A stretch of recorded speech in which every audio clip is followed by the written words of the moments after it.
Ces podcasts ont été réalisés par les étudiants de l'ESJ Paris Grand Lille.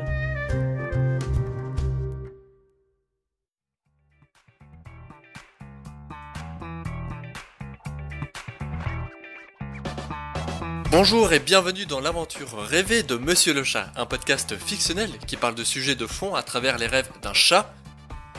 Tout au long de l'année, on abordera plusieurs thèmes comme l'évolution de l'art au XXIe siècle, la cancel culture ou encore l'évolution du métier de journaliste. Monsieur le Chat est de la race des bleus russes, sacrément fainéant mais ô combien rêveur. C'est simple, ce gros pâté dort toute la journée sur le canapé de son maître et le soir, il regarde la télé alors que son maître se prépare à manger. Ce qui lui donne des idées où voyager. Et aujourd'hui, justement, Monsieur le Chat a entendu parler de la cancel culture.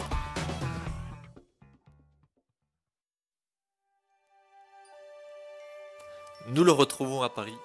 Il atterrit dans un hall de théâtre parisien, devant un guichet vide. Il fait un petit tour du propriétaire et remarque sur un mur une immense affiche déchirée. C'est la photo du jaguar en noir et blanc, rouge à lèvres pulpeux, cheveux bouclés et ronds et pupilles cristallines. Soudain, notre cher félin entend un murmure à l'intérieur du théâtre. Il pousse les portes battantes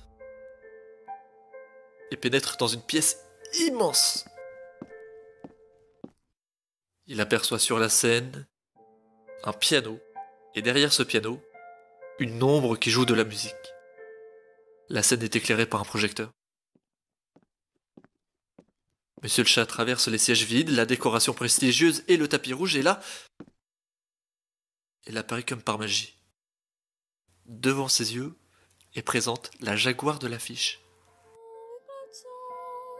Monsieur le Chat est sous le charme. Elle est encore plus belle que sur l'affiche, se dit-il. L'autre qu'on adorait, qu'on cherchait sous la pluie, l'autre qu'on devinait au détour d'un regard, entre les mots, entre les lignes, sous le phare d'un chemin maquillé qui s'en va vers sa nuit. Et que le temps tout s'évanouit.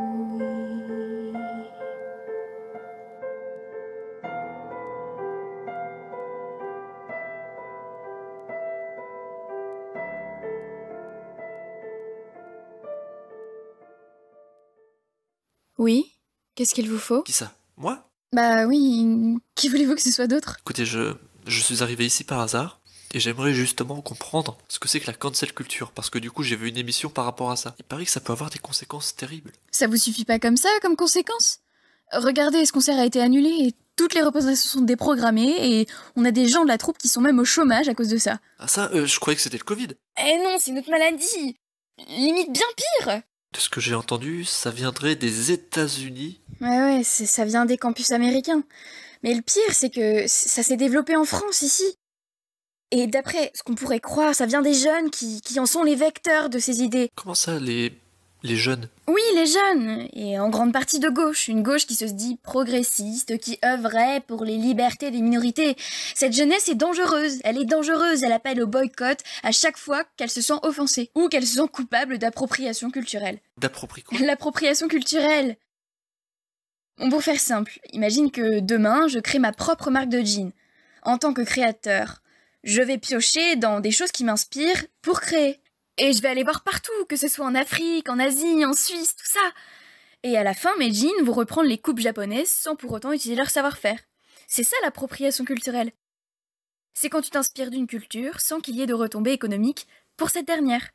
C'est logique, c'est la base même de la création. Exactement, on ne peut pas créer à partir de rien, il faut s'inspirer de ce qui nous entoure, de notre quotidien. Et dites, il y a des gens qui râlent pour ça? Ouais, dis-toi que ces gens ont tellement d'influence qu'ils ont réussi à s'en prendre à l'auteur d'Harry Potter.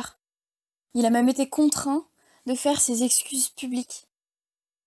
Et ça menace pas que les spectacles et les concerts, mais aussi les maisons d'édition, les comédiens, les réalisateurs. Enfin, ça incite à rester à sa place et à ne rien faire. Oui, c'est ce qu'ils veulent. Et si j'ai le malheur de m'opposer à eux, je me fais menacer sur les réseaux sociaux. Mais du coup, je comprends pas. C'est quoi le problème avec votre pièce? Ah, je chante du Finotterer. Oui, et? Finotterer est un lion. Et une jaguar qui chante une chanson écrite et produite par un lion, ça leur a pas plu.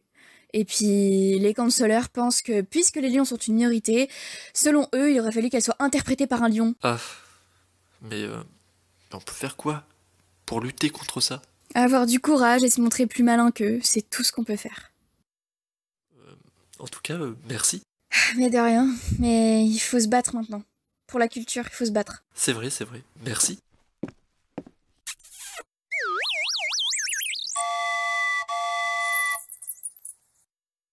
À bientôt. Monsieur le chat est rouge comme une tomate. Et avant qu'il ne puisse répondre et la remercier une énième fois, il se réveille brusquement. Un ronflement l'avait réveillé. Et en voyant se mettre complètement avachi sur le canapé avec la bave dégoulinante de sa bouche, Monsieur le chat lui en voulait sérieusement.